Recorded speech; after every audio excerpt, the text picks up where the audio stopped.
عصير المونغ والاناناس والخوخ، لكن ما فيه لا مونغ لا. تابعوني وتعرفوا الطريقه والسر ديال هذا العصير. كي دايرين؟ لاباس عليكم؟ بخير؟ بقاو معايا، غادي نقدم لكم طريقه تحضير هذا العصير. المكون الاساسي في هذا العصير هو الجزر.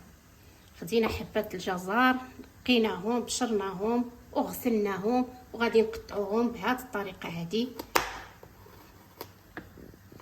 غادي نحاولوا نقطعوهم.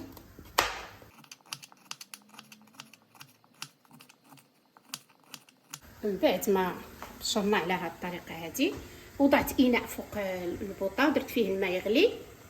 غادي نوضع فيه هذا الجزر،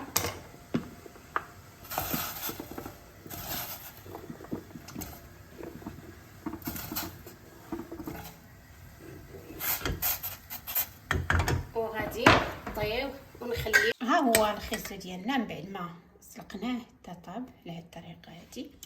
دابا غادي ندوزو باش نطحنوه.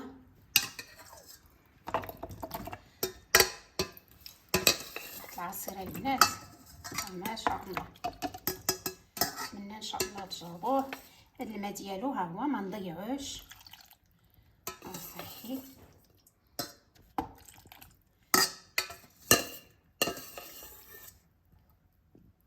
انا درت هنا نصف كيلو تخيزو، واللي في المود داكشي تيبقى على حسب الاسره. اللي بغى يدير حتى كيلو ولا كيلو الا ربع يديرو. غادي نضيف ليه واحد المعلقه العسل، هي معلقه. اللي بغى يضيف السكر يضيفو، كنت الكل تعرف بان خيزو عنده واحد الحلاوه ديالو طبيعيه. معلقه اللي درت.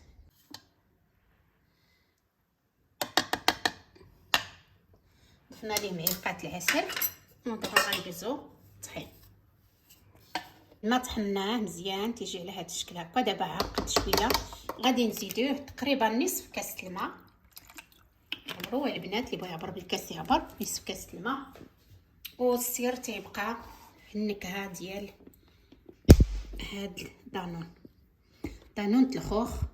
البنات راه تيعطي واحد اللذه رائعه في هذا العصير. نضيفو جوج ديال الخوخ،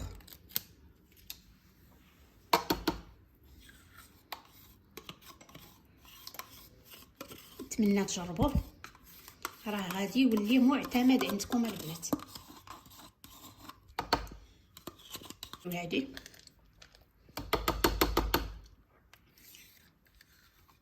غادي نضيفو ليه جوج.